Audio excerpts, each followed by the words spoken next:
The Heavy Civil Association of Newfoundland and Labrador is an organization that represents members' interests in meetings and discussions with government departments, agencies, municipal councils, engineering consultants, and the general public.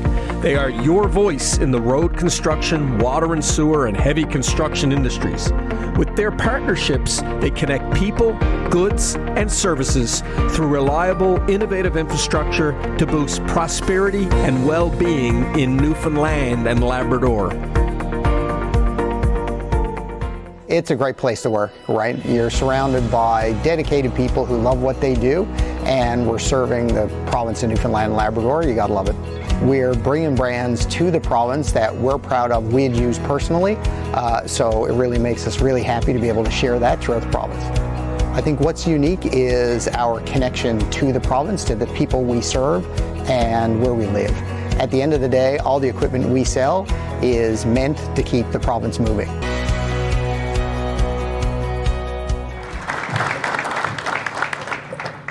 Thanks so much.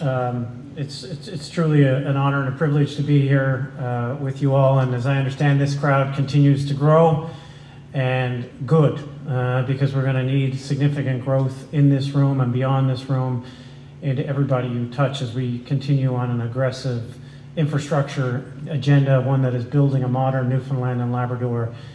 And it is so nice to see so many familiar faces, new faces, and hopefully next year this room won't hold the members, and we'll have to look for a bigger venue. So thank you for the invitation. Thank you, Chris, and everyone at the Heavy Civil Association of Newfoundland and Labrador for extending the invite for me to speak to you all today.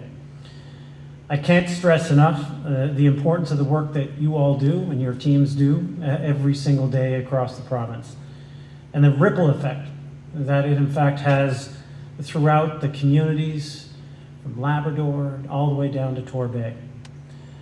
It impacts our economy, it impacts our communities, and it impacts our future. That's a lot of responsibility for you and your teams to carry, but I know what all you know, that your backs are strong, but your will and your belief in Newfoundland and Labrador is stronger. You're ready for any challenge. And my friends, there are many, many challenges ahead of us as we move into the next 5 to 10 years. But these, finally, are good challenges. The kind that comes when a massive opportunity knocks on your door. And things are about to change in a monumental way as that door is not only knocked on, but is opened for Newfoundlanders and Labradorians. Everyone in this room and the teams that you represent will be a part of it, a proud part of it.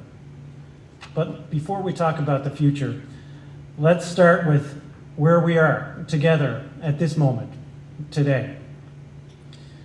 The importance of well-developed infrastructure, including safe and efficient network of provincial highways and roads, is fundamental to our economic and social growth and community success. The future of rural and urban areas of Newfoundland and Labrador need it, and they depend on it. They depend on each and every one of you. The Heavy Civil Association of Newfoundland and Labrador and the industries you represent play a central role in ensuring that infrastructure is developed to meet the modern needs of Newfoundland and Labrador. It's developed, it's maintained, it continues to be safety obsessed, and is always forward-looking. Together, we are always looking for ways we can improve. And as your government, we have heard your voice.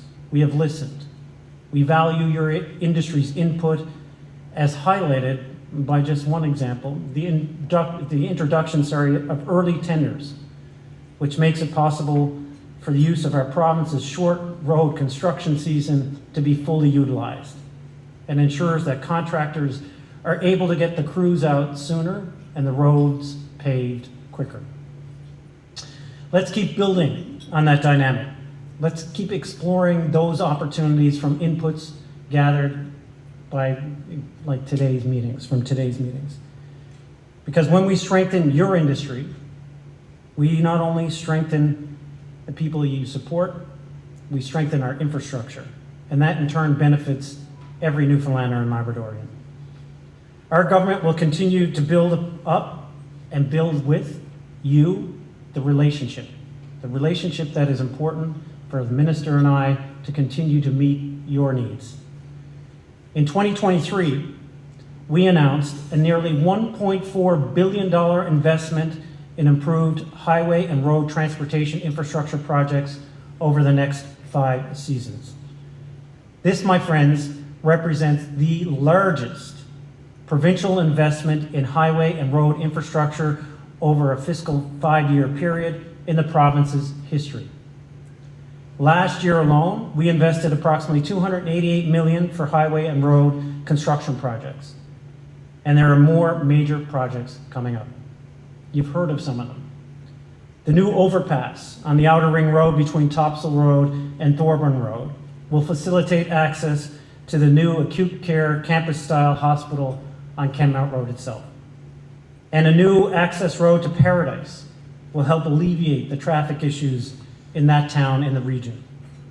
The highway twinning project on sections of the Trans-Canada Highway in Central and Avalon regions creates approximately 75 kilometers of new highways, will help increase traffic flows while being safe. Last fall, we awarded a contract for brush clearing to prepare for adding 15 kilometers of passing lanes in Port aux Basques.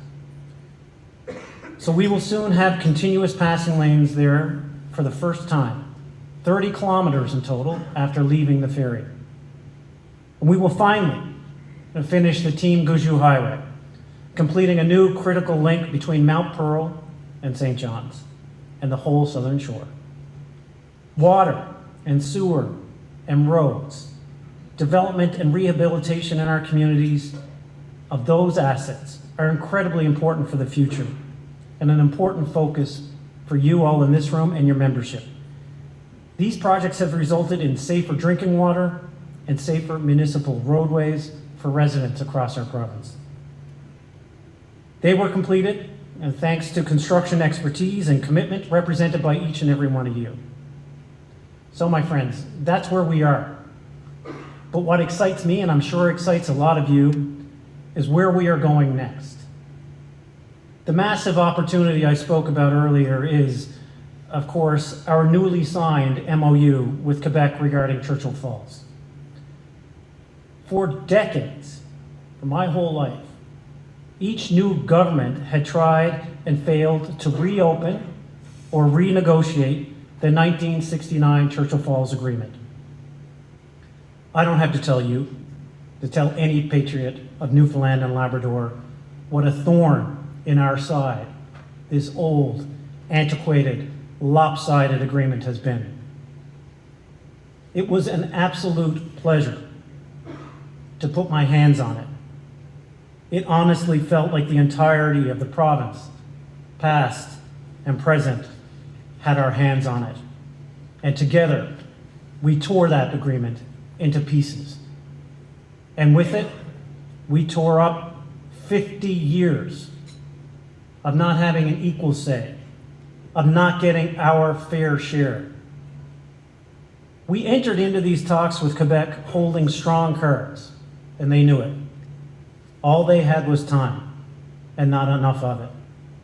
We had one mandate for each and every one of you, for your families, for your children, and for your grandchildren. Walk out of there with the absolute best deal possible for the people of Newfoundland and Labrador. We were owed it, and we earned it.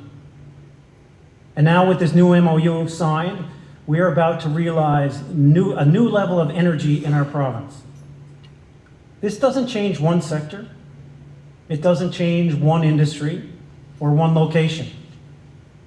This deal changes everything in Newfoundland and Labrador.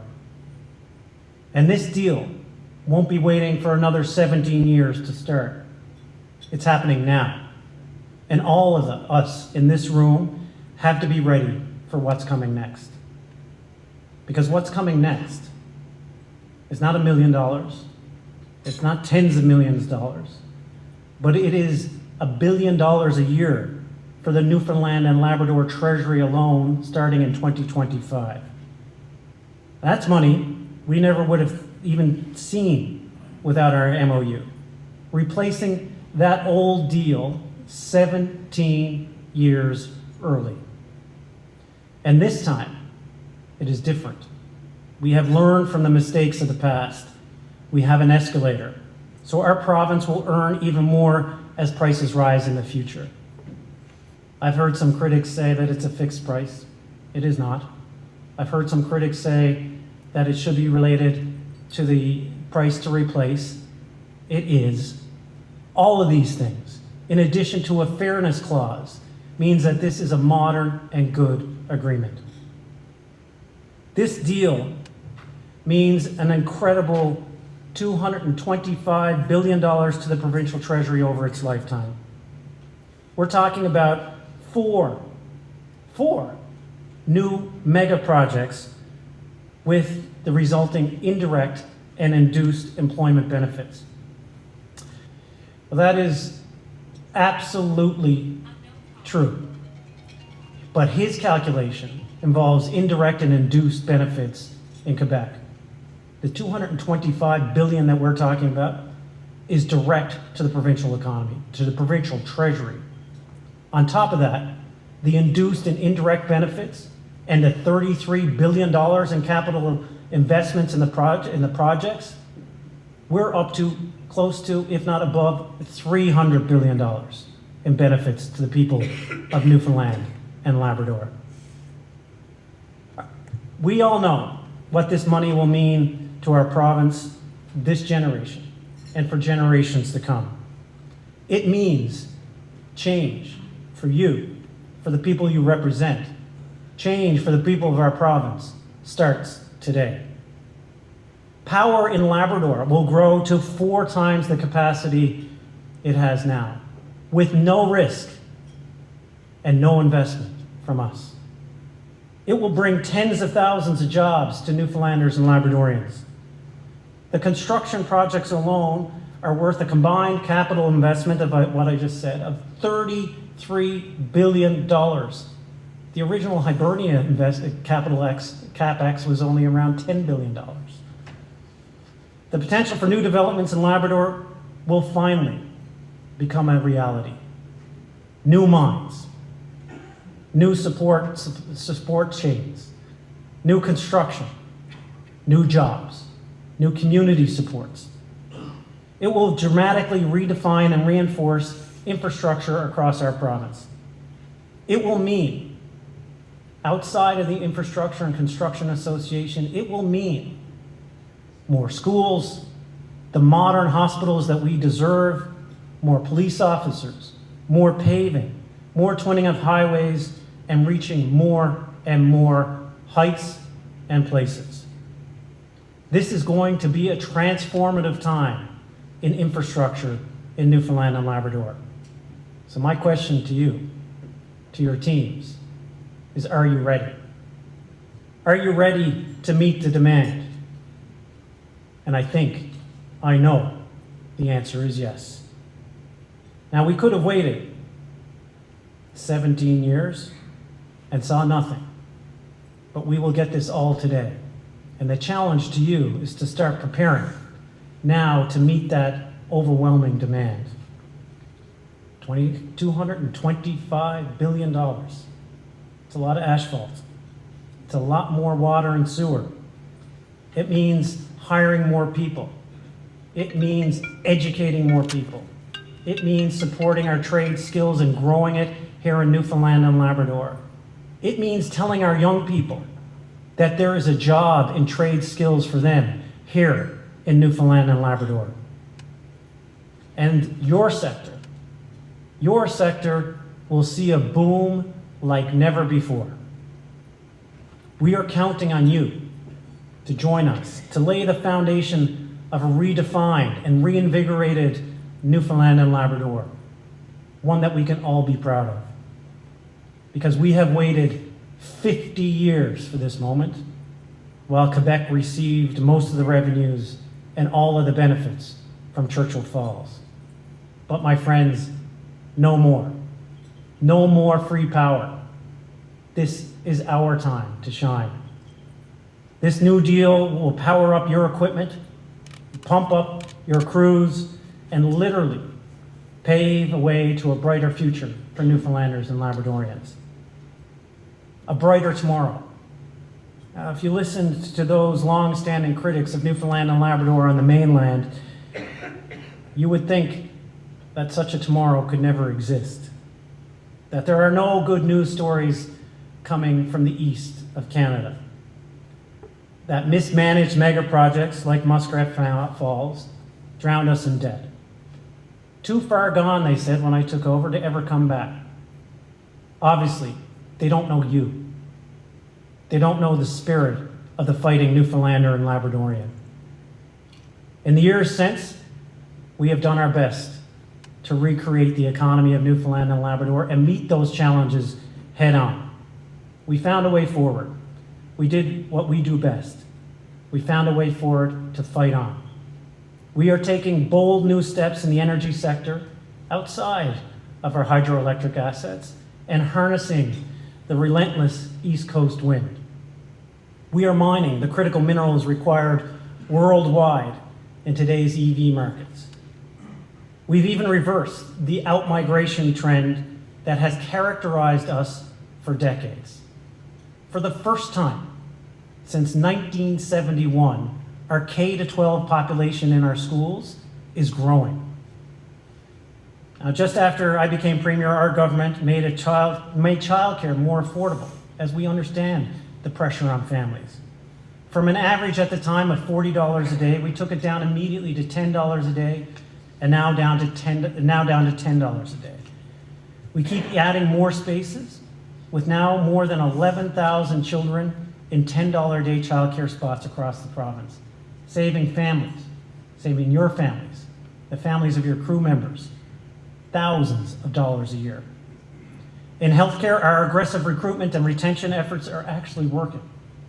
Everything from financial incentives to targeted international recruitment and adding more seats at more programs in Newfoundland and Labrador. We've hired over 1,000 nurses and nearly 150 doctors in just under 2 years. And 90% of newcomer nurses take hard-to-fill jobs in rural and remote areas of our province. Patient Connect, our tool to make sure people who need primary care get connected to family care teams, is moving at an incredible speed.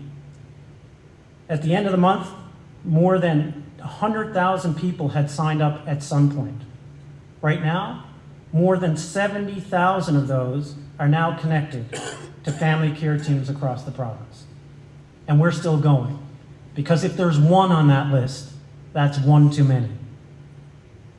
The point in all of those previous stories and successes is not to pat ourselves on the back. The point is to those critics on the mainland, never, ever count us down or count us out. My friends, you all may be aware about the Trump tariffs, and that's why I have such a short time with you today. I have to go and meet the Prime Minister at 12:30. And currently, we are part of a Team Canada approach that's fighting against proposed new tariffs by the Trump administration. Now, I thought about this last week when I was honored to be invited to the Canadian Forces Station over at Kitty Vidi for the announcement of our new hockey team playing in the legendary Q. The name, I'm sure you've heard it by now, the Newfoundland Regiment. It's a name that embodies the proud spirit of who we are and what we are capable of doing. Because when you come to face a fighting Newfoundlander, you best step aside. We don't go around, we will go through, and we will never, ever give up. For everyone in this room, my challenge to you is to answer the call, to be ready, and to embrace the spirit of the fighting Newfoundlander and Labradorian. We've got a lot of work ahead of us, but it is good work. It's work we can all be proud of. It's work in creating a new Newfoundland and Labrador built on traditions, but with a vision towards a brighter horizon. So let's keep moving forward together. Thank you, and God guard thee, Newfoundland and Labrador.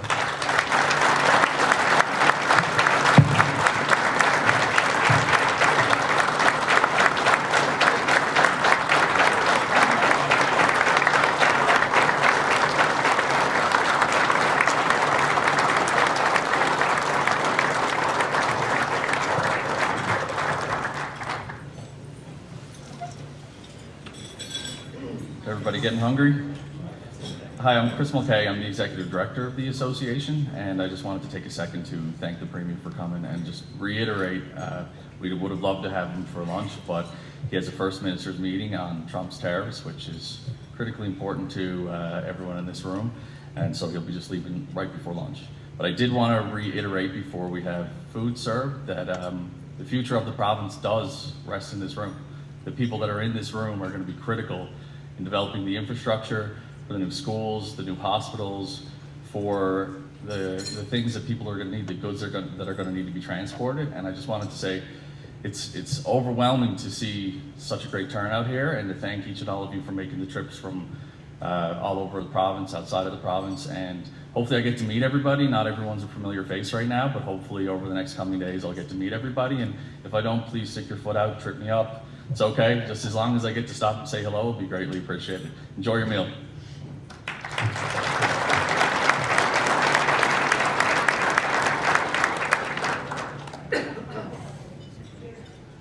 It's a great place to work, right? You're surrounded by dedicated people who love what they do, and we're serving the province of Newfoundland and Labrador. You gotta love it. We're bringing brands to the province that we're proud of, we'd use personally, so it really makes us really happy to be able to share that throughout the province. I think what's unique is our connection to the province, to the people we serve, and where we live. At the end of the day, all the equipment we sell is meant to keep the province moving. The Heavy Civil Association of Newfoundland and Labrador is an organization that represents members' interests in meetings and discussions with government departments, agencies, municipal councils, engineering consultants, and the general public. They are your voice in the road construction, water and sewer, and heavy construction industries. With their partnerships, they connect people, goods, and services through reliable, innovative infrastructure to boost prosperity and well-being in Newfoundland and Labrador.